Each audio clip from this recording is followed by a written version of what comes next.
Actually, no. I never want to leave my country.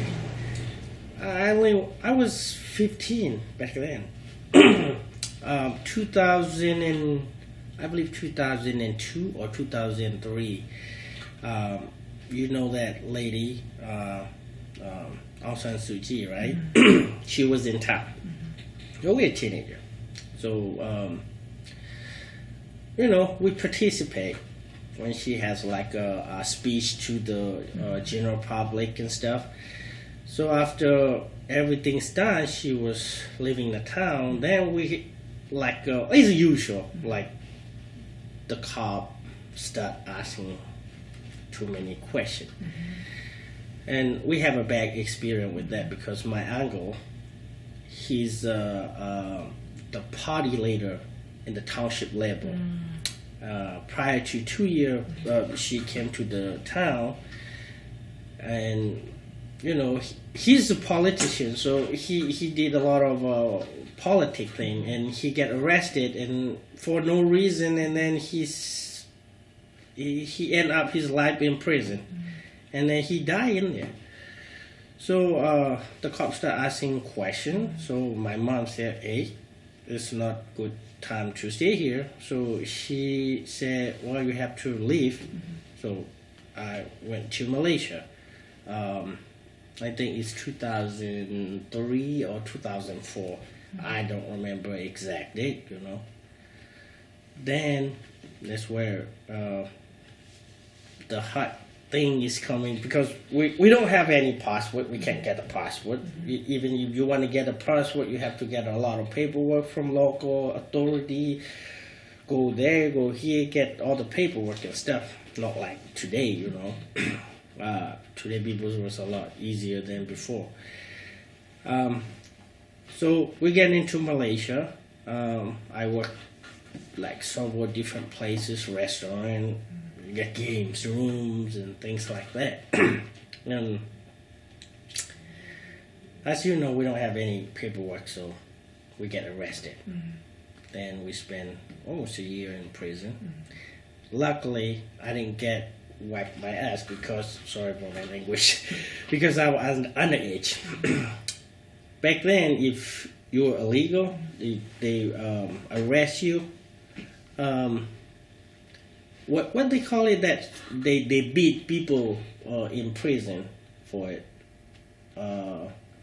like Singapore did, Oh. You know what I'm talking about? Yeah. As a punishment. Punishment, yes. Oh. I didn't get it because I was underage. Oh. So it was lucky. But we see a lot of people in the prison, they can't sit, they can't lay down, they can't even wear pants because of that. For several months, it was bad.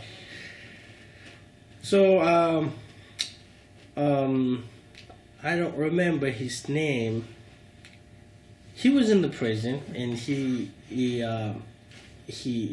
came to the prison, and they asked if we can get you out. Do you want to be out? I said, hell yeah, why not? We don't want to be here for a long time. So they ask our story. They make a case, and then that's how I get the refugee status. So I get out from the prison. I spend several months outside, and that's where we get a call from UNHCR. Hey, we're gonna settle you at the U.S. So I say, okay. So here I am.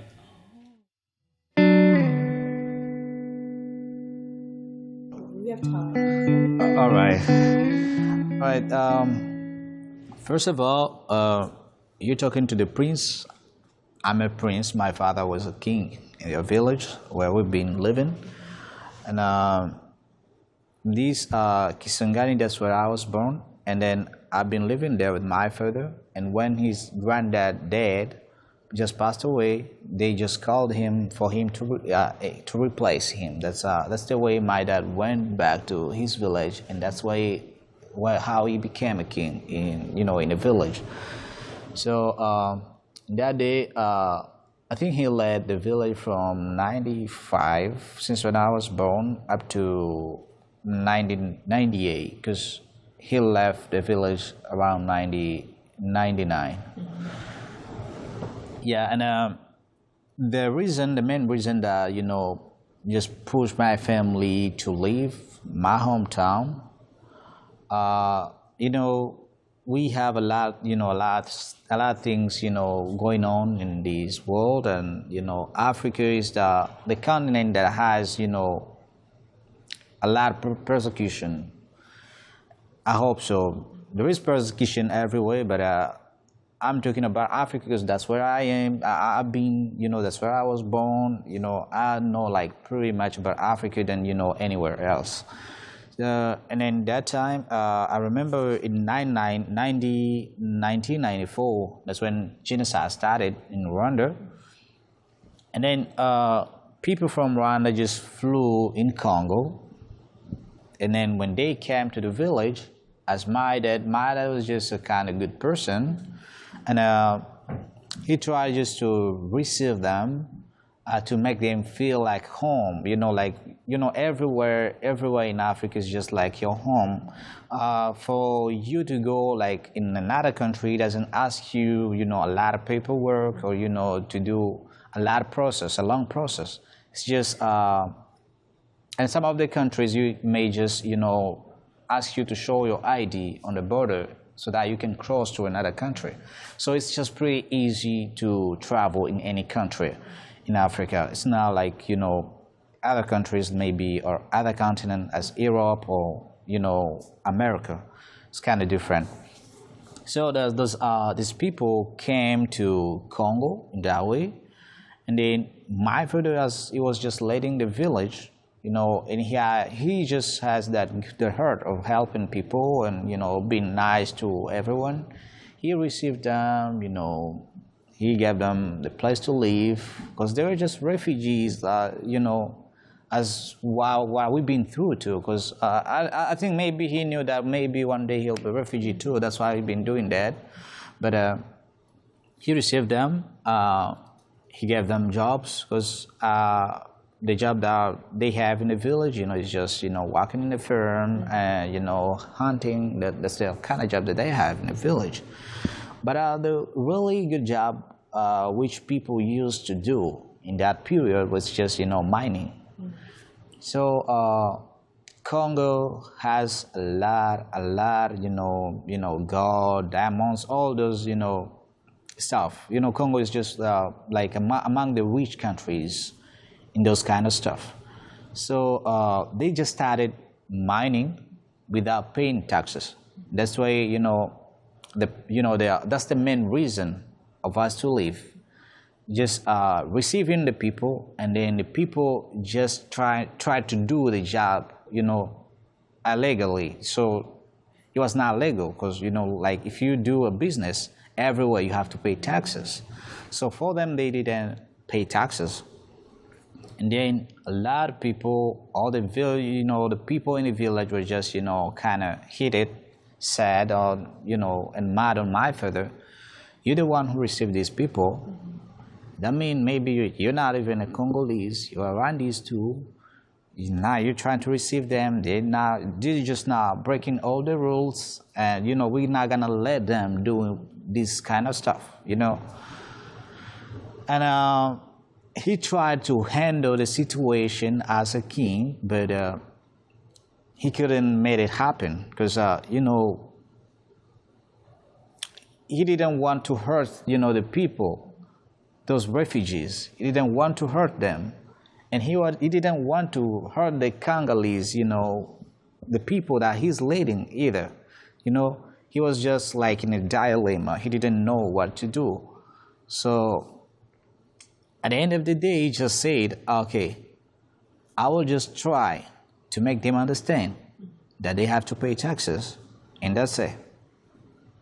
He tried his best, he talked to them, but finally they didn't understand. They just kept doing the same thing, and that's when all the villagers were just, sad about it.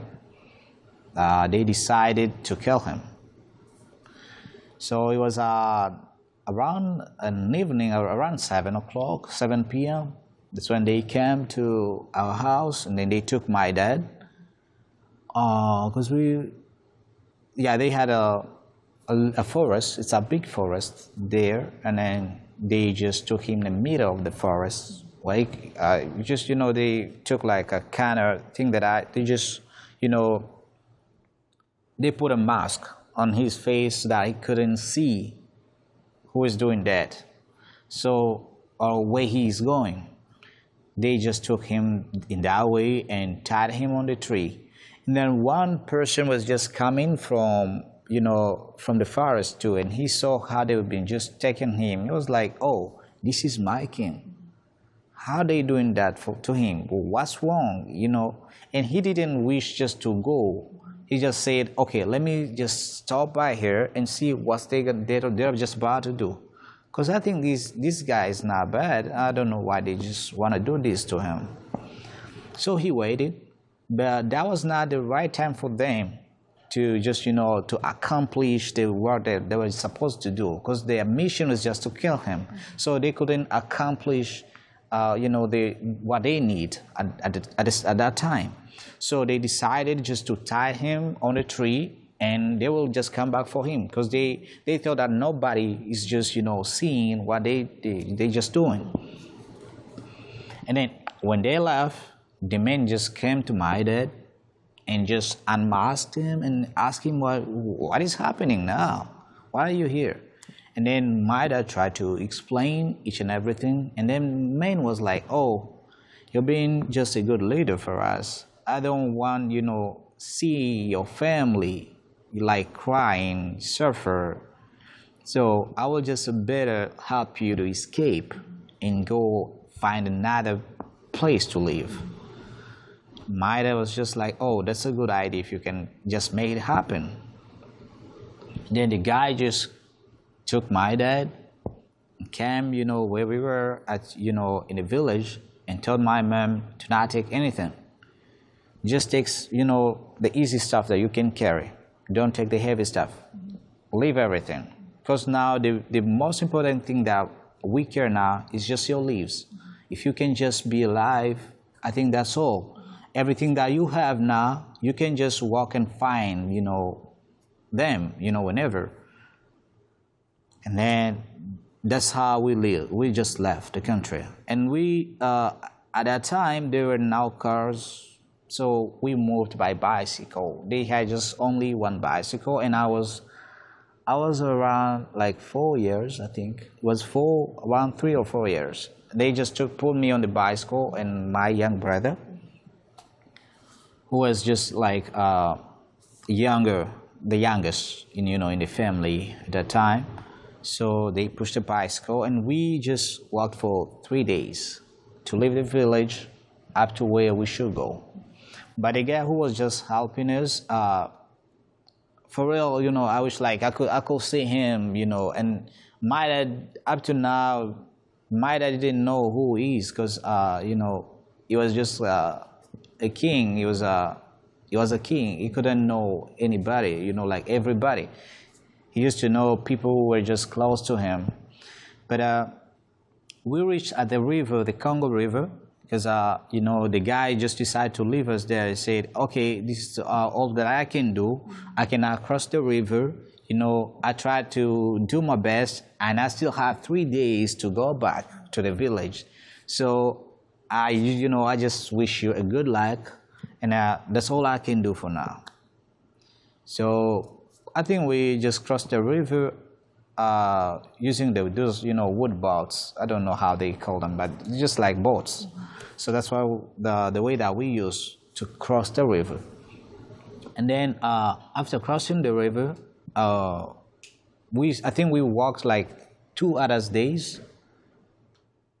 Yeah, and then after that, they found the truck. The truck was just, doing what, I don't know what business they were doing. And then the driver decided just to help us and, give us a ride. And that's the way we reached in the city called Bukavu. It's in South Kivu. That's another province.